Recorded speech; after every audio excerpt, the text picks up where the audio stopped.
Investigator Vale. Foul play. The ducks, Count Tamsin.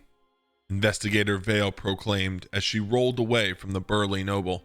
Tamsin, confused and disappointed that the lithe and curvaceous private investigator was no longer on top of him, struggled onto his elbows and exclaimed, "Ducks, my sexy sleuth. This really isn't the time."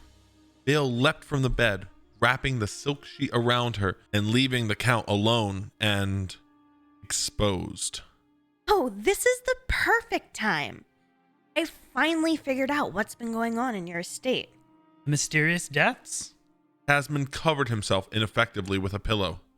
He wasn't sure whether to get up and join her or stay in the bed. I know I hired you to solve my problem, but I was hoping to bring another situation to conclusion first, my dear.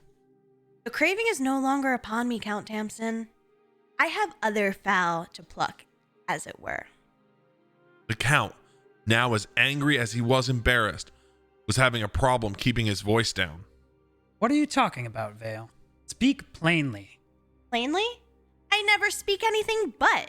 It was an ingenious plan, but as always, Investigator Vale has figured it out.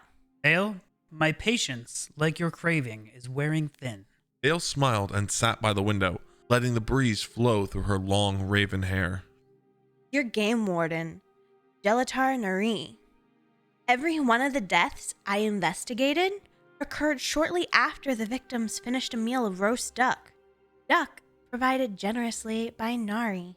He poisoned your vassals. Bastard! I'll chop him up and feed him to his own ducks. Damn the man! Suddenly, Vale was pressed up against the Count. Nothing but the thin silk sheet between them. She purred in his ear. I love the way you think, Count. I do believe the craving has returned. What about my game warden? Justice can wait, Tamsin. But I do believe we were in the middle of something when the solution so rudely interrupted us. I'm quite famished, but I'm in the mood for something a bit more substantial than duck. Oh, Investigator Vale. The Count said as he and the sleuth fell back into the bed.